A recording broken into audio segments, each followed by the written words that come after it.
Hello and welcome back to my YouTube channel. आज के इस वीडियो में हम क्लास 12th इंग्लिश युवक भारती का 2.3 द इंच के प्रॉक स्टडी करने वाले हैं।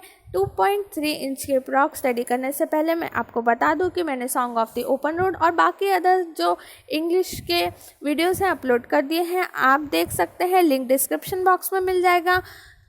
तो चलिए शुरू करते हैं आज का वीडियो। आज के वीडियो स्टार्ट करने से पहले आप वीडियो को लाइक कर दें, शेयर कर दें अपने फ्रेंड्स के साथ और चैनल को सब्सक्राइब करके बेल नोटिफिकेशन को ऑल पर सेलेक्ट ज़रूर करें। फर्स्ट यहाँ पर बताया है the Inchcape rock was written by Robert Southey, he was born in England. अब देख लेते हैं थोड़ा सा शॉर्ट इंट्रोडक्शन पोएम के बारे में। The Inchcape प्रॉक is ballad. It's a story of 14th century attempt by the abbot of Aberbrothock to install a warning bell on the Inchcape, a notorious sandstone reef about 11 miles 18 kilometer off the east coast of Angus, Scotland. अब ये जो Inchcape rock हम study करेंगे, तो ये जो Inchcape rock के जो पोएम है इसमें क्या होता है, ये एक अटेम्प्ट होता है, ठीक है। अबाउट ऑफ एबरब्रॉथक, एक पर्सन एबरब्रॉथक, इन्होंने क्या किया है, इन्होंने इंस्टॉल करी है वार्निंग बेल। वार्निंग बेल कहाँ पर लगाई है, इंचकेप रॉक के ऊपर। अभी जो इंचकेप रॉक है ये एक रीफ है, ठीक है। अब आप बोलेंगे रीफ क्या होता है, रीफ एक बार ऑफ रॉक होता है, मतलब ये एक इंच की चट्टान होती है, ठीक है। ये सैंड से भी बनी हो सकती है और वेरियस अदर मटेरियल्स होते हैं जिससे ये बनती है, ठीक है। और ये ऑफ सी कोस्ट है, means 18 kilometre off sea coast, यानी जो स्कॉटलैंड का जो सी शोर है उससे 18 किलोमीटर्स अवे है, ठीक है। और ये जो इंचकेप रॉक है इसके ऊपर वो क्या करते हैं, जाकर एक बेल इंस्टॉल करते हैं। वो बेल क्या करती है, सभी लोगों को हेल्प करती है। तो चलिए शुरू करते हैं हमारी आज की ये पोएम। ये जो पोएम है इसका जो सेंट्रल आइडिया है वो है as you sow so shall you reap, ठीक है। आप जैसा करेंगे आपको उसी का फल मिलेगा, ठीक है।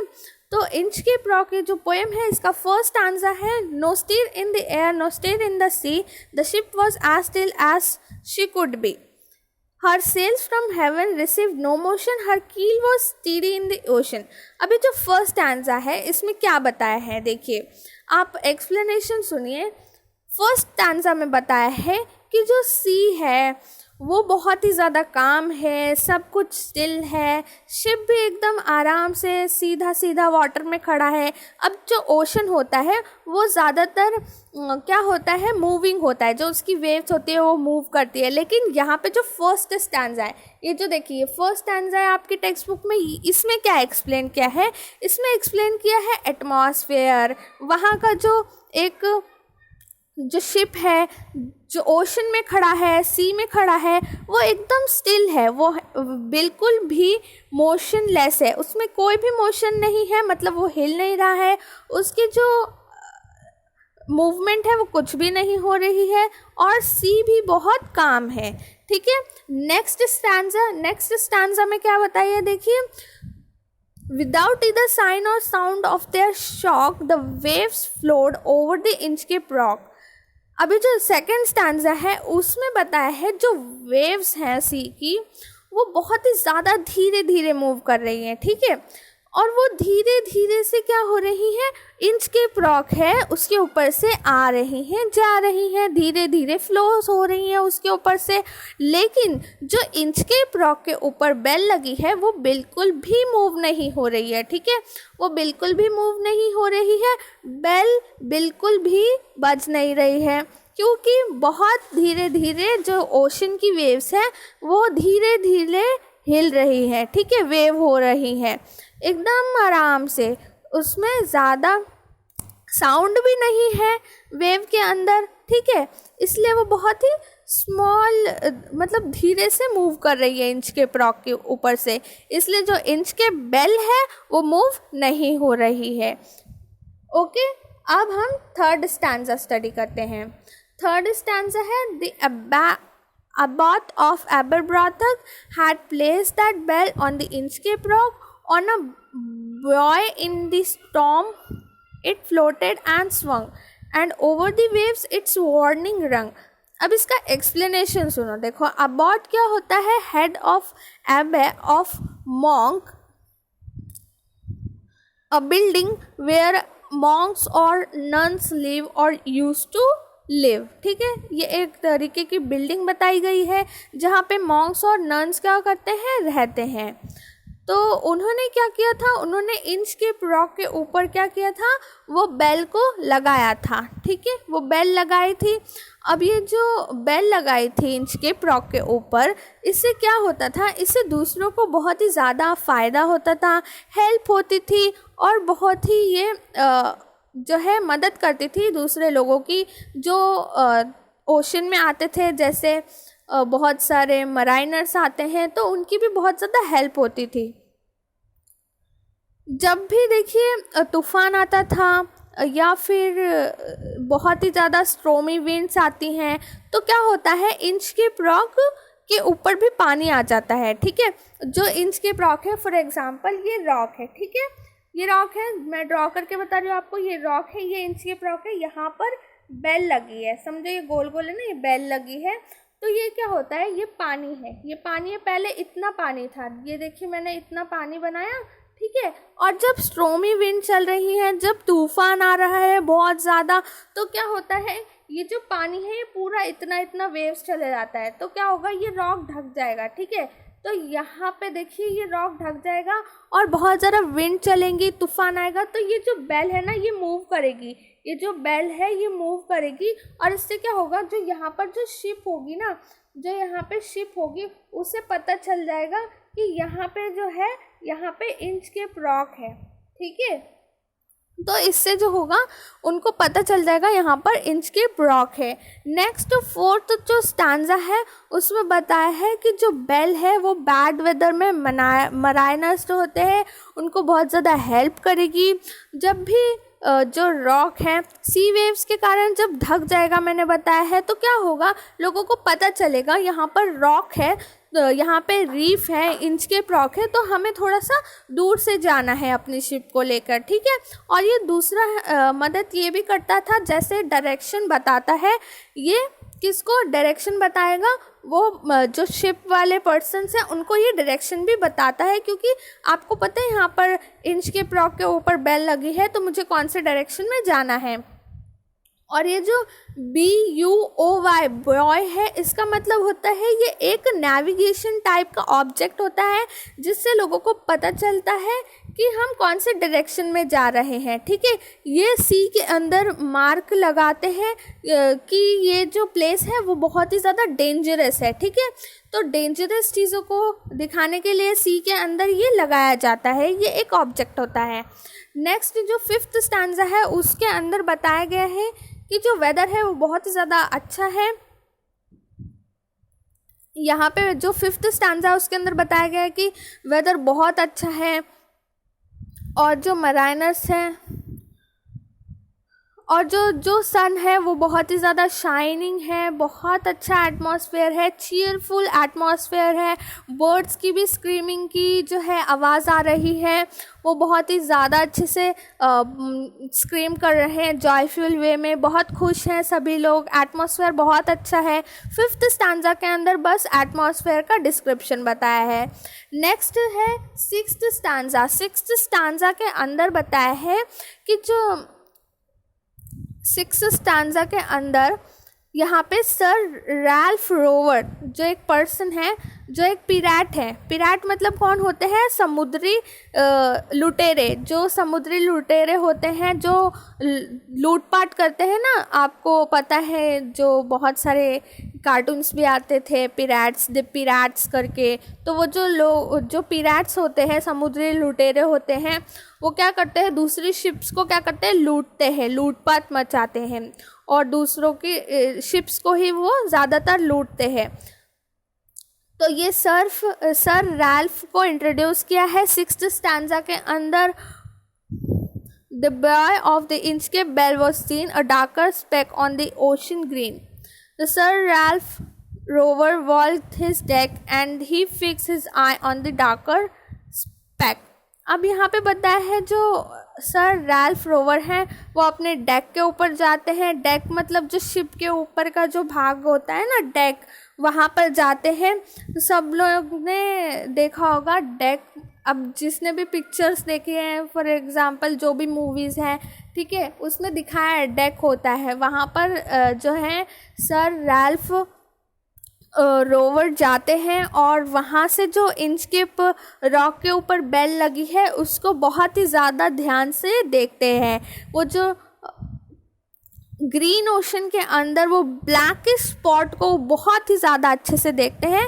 6th स्टैंजा के अंदर बस यही बताया है। ठीक है, moving on to the 7th stanza. ठीक है, अब 7th स्टैंजा का एक्सप्लेनेशन ये है कि इसके अंदर फीलिंग्स थॉट्स को जो है बताए हैं।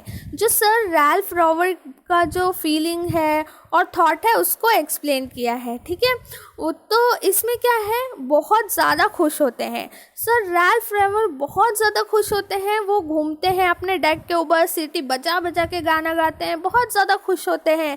लेकिन किसी को ऐसा पता नहीं चलता है कि उनके दिमाग में क्या चल रहा है। ठीक है, जो डेक पे लोग होते हैं, उनके जो मेंबर्स होते हैं, ठीक है, उनके जो टीम मेंबर्स होते हैं, जो काम करने वाले लोग होते हैं, वो भी उन्हें देखते हैं, लेकिन उन्हें पता नहीं चलता है कि ये जो रैल्फ रोवर है ये खुश क्यों है, इतने ज़्यादा खुश क्यों है, ये इतने ज़्यादा सीटी बजा बजा के गाना क्यों गा रहे हैं। ठीक है, तो अब हम 8th स्टैंजा की तरफ मूव ऑन करते हैं। 8th स्टैंजा के अंदर बताया है जो रोवर है उनकी जो डिज़ायर्स हैं उनको बताया है। अब यहाँ पर उनके डिज़ायर्स को रिवील कर दिया जाता है। उनके डिज़ायर को रिवील कर दिया जाता है। वो क्या करते हैं, वो अपने क्रू मेंबर्स, जो उनके जो डेक पर जो लोग होते हैं उनको बताते हैं कि मैं चाहता हूँ कि आप लोग इंचकेप रॉक की तरफ लेकर जाइए हमारी शिप को, और मुझे जो इंचकेप रॉक के ऊपर वो बेल लगाई है उसको क्या है, डिस्ट्रॉय करना है। उसको क्या करना है, मुझे डिस्ट्रॉय करना है, वो अपने क्रू मेंबर्स को बोलता है। ठीक है, तो अब यहाँ पर क्या होता है, 8th स्टैंजा के अंदर लोगों को पता चल जाता है और वो जो शिप है वो इंचकेप रॉक की तरफ लेकर जाते हैं। ओके, तो यहाँ पे वो उसकी तरफ लेकर जाते हैं, इंचकेप रॉक की तरफ, क्योंकि जो रैल्फ रोवर हैं उनको क्या करना है, उनको रैल्फ रोवर को कट करना है, डिस्ट्रॉय करना है इंचकेप बेल को, जो इंचकेप रॉक के ऊपर लगी है। ठीक है, नेक्स्ट स्टैंजा है 9th स्टैंजा। 9th स्टैंजा के अंदर आपको एक्सप्लेन किया है कि जो बोट है वो बोटमैन क्या करता है, इंचकेप रॉक की तरफ लेकर जाता है, और जो सर रैल्फ रोवर है वो क्या करते हैं, वो उसको बेंड कर देते हैं ओवर फ्रॉम दी बोट। ठीक है, अपनी बोट की तरफ से ही उस बेल को क्या करते हैं, काट देते हैं जो इंचकेप रॉक के ऊपर लगी हुई थी। ठीक है, 9th स्टैंजा में बस यही बताया है। Moving on to the 10th stanza. 10th stanza जो है, down sunk the bell with a gargling sound. अब ये जो बेल जो काट दी थी सर रैल्फ रोवर ने, वो क्या होती है, गार्गलिंग साउंड की जैसे सिंक होती है, मतलब डूबती है। ठीक है, और क्या होता है, बहुत सारे जो बबल्स हैं वो बहुत ज़्यादा बबल्स आते हैं, बस्टिंग साउंड आता है। ठीक है, और अबरब्रॉथक ने जो काम किया था सभी की अच्छाई के लिए, सभी को बचाने के लिए, अब वो जो था वो नहीं था, क्योंकि जो रैल्फ रोवर हैं उन्होंने वो जो बेल थी वो काट दी थी। तो इसकी वजह से क्या हुआ था, वो बहुत ज़्यादा खुश था, और वो उन्होंने क्या बोला, the next who comes to the rock won't bless the abbot of Aberbrothok. और इसी के साथ रैल्फ बहुत ज़्यादा खुश हो जाता है। और इसके बाद जब हम 11th स्टैंजा स्टडी करेंगे तो उसमें बताया है कि जो उसके बाद क्या करता है, वो जो सर रैल्फ रोवर हैं वो क्या करते हैं, बहुत सारे जो शिप्स हैं उनको लूटते हैं। उनको कैसे लूटते हैं, जो भी शिप आते हैं और इंचकेप रॉक के साथ में उनका जो एक्सीडेंट हो जाता है तो क्या करते हैं, वो जो रोवर हैं वो सभी शिप्स को लूटते हैं, और इसकी वजह से वो बहुत ही ज़्यादा अमीर बन जाते हैं। ठीक है, तो यहाँ पे वो बहुत ज़्यादा खुश होते हैं कि मैंने बहुत अच्छा काम किया है और मैं बहुत ज़्यादा अमीर भी बन चुका हूँ। मैंने बहुत सारे जो लोग हैं मराइनर्स जो आते हैं, ठीक है, उनको क्या किया है, मैंने लूटा है और मैंने बहुत ज़्यादा पैसे भी कमा लिए हैं और मैं बहुत ज़्यादा अमीर बन गया हूँ। यहाँ पे रैल्फ रोवर अमीर हो जाते हैं। And now grown rich with plunder store, he steers his course for Scotland's shore. Now moving on to the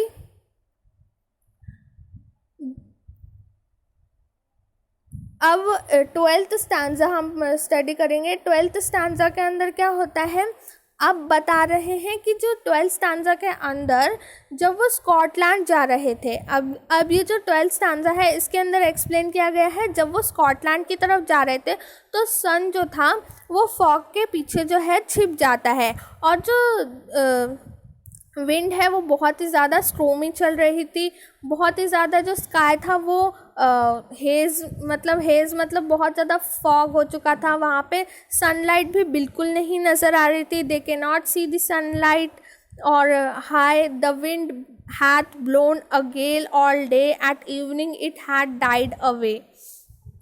वहाँ पे उन्हें कुछ भी नज़र नहीं आ रहा था। ठीक है, तो अब 13th स्टैंजा के अंदर बताया जाता है कि 13th स्टैंजा देखिए, रोवर अब क्या करता है, वो डेक के ऊपर आता है और वो देखता है सब जगह कि क्या चल रहा है। ठीक है, लेकिन उसे भी कुछ नहीं दिखता है, क्योंकि मैंने जैसे आपको बताया वहाँ का एटमॉस्फेयर कैसा हो गया था, बहुत ज़्यादा स्ट्रोमी हो गया था, विंड बहुत ज़्यादा तेज़ चल रही थी और फॉग था, जिसकी वजह से पूरा का पूरा डार्कनेस था वहाँ पे, और इसी वजह से रोवर को भी डेक के ऊपर आने के बाद में भी कुछ भी नहीं दिखता है, सब डार्क दिखता है। लेकिन फिर भी वो बोलता है कि जब मून आएगा तो मून की लाइट में हमें दिखेगा। ठीक है, नेक्स्ट स्टैंजा है 14th। Const here said one, the breakers roar. अब ये जो स्टैंजा है इसके अंदर बताया है, जो राफेल्स के जो टीम मेंबर्स थे उनमें से एक ने कहा कि हमें जो रोरिंग विंड्स की आवाज़ सुनाई दे रही है, साउंड सुनाई दे रही है बहुत ही ज़्यादा, और वो हमारे और हम शायद शोर के नज़दीक हैं। ऐसा एक पर्सन वहाँ पर जो डेक के ऊपर होता है, क्रू मेंबर, वो बोलता है। Now where we are I cannot tell but I wish I could hear the Inchcape bell। और वही पर्सन बोलता है कि मुझे नहीं पता कि हम कहाँ हैं, मैं नहीं बता सकता हूँ हम सी शोर के कितने नज़दीक हैं, लेकिन मैं ऐसी प्रार्थना करता हूँ कि काश यहाँ पर Inchcape बेल होता। तो देखिए यहाँ पे कि जो Inchcape बेल, इन्हीं के जो रोवर जो है सर रोवर, उन्होंने जो Inchcape बेल को डिस्ट्रॉय कर दिया था, कट कर दी थी बेल, अब उन्हीं के जो पर्सन है वो बोल रहे हैं कि काश यहाँ पर एक Inchcape बेल होता तो हमें पता चलता डायरेक्शन, क्योंकि वो जो विंड और जो स्ट्रोमी कंडीशन थी उसी की वजह से जो एबर ब्रॉथक थे उन्होंने वहाँ पर Inchcape बेल इंस्टॉल किया था, लेकिन सर रैल्फ रोवर ने वहाँ पे वो Inchcape बेल को डिस्ट्रॉय कर दिया और हटा दिया। लेकिन अब यहाँ पर आप देखेंगे कि लास्ट स्टैंजा के अंदर जो स्ट्रोमी टाइड्स हैं उनकी वजह से जो शिप है वो क्या होती है, जो स्ट्रोमी जो शिप होती है, नहीं स्ट्रोमी विंड्स थी, उनकी वजह से क्या होता है, जो उनकी जो वेसल होती है वो जर्क हो जाती है, गेट्स अ जर्किंग साउंड, और उन्हें पता चलता है कि जो उनकी वेसल है वो जो है वो Inchcape रॉक से टकरा चुकी है, और उसी के साथ साथ उन्हें पता चलता है कि अब हमारी जो शिप है वो डूबना स्टार्ट हो जाएगी, क्योंकि उनकी जो वेसल थी उसको जो है वो Inchcape रॉक से टकरा चुकी थी। ओके, तो लास्ट स्टैंजा में बताया है कि जो सर रैल्फ रोवर है वो अपने बालों को गुस्से में खींचते हैं और बहुत ही ज़्यादा खुद को कोसने लगते हैं, क्योंकि उन्हें पता था कि जो वेसल है वो सिंक होना स्टार्ट हो चुकी है। ठीक है, और उनके जो पूरे के पूरे जो शिप होता है उसके ऊपर पूरा का पूरा पानी आ चुका है, और उन्हें पता है कि हमारी शिप जो है वो कभी भी डूब सकती है, हमारी शिप कभी भी डूब सकती है, इसलिए वो अपने आप को कोसने लगते हैं। ठीक है, वो अपने आप को कोसने लगते हैं, और लास्ट में क्या होता है, एट द एंड वो शिप डूब जाती है, और जो रैल्फ रोवर है वो भी खुद भी जो है मतलब अभी जब शिप डूब जाएगी तो वो भी पानी में डूबने लगते हैं, और उन्हें जो है लास्ट के जो अंतिम क्षण होता है, उनको जब वो मरने वाले होते हैं तो उन्हें जो बेल है, जो इंचकेप रॉक के ऊपर बेल लगी थी, वो सुनाई देती है। और उन्हें ऐसा लगता है जो डेविल है वो अंडर वाटर, मतलब जो बेल नीचे गिर गई थी, डेविल उसी को उठाकर बजा रहे हैं, ऐसे उन्हें रिंग सुनाई देती है। इंचकेप बेल की जो आवाज़ है वो सुनाई देने लगती है। और एट द एंड यहाँ पर एंड हो जाता है वो शिप का, वो पूरे के पूरे क्रू का, और ये जो पिराट थे इनका भी एंड हो जाता है।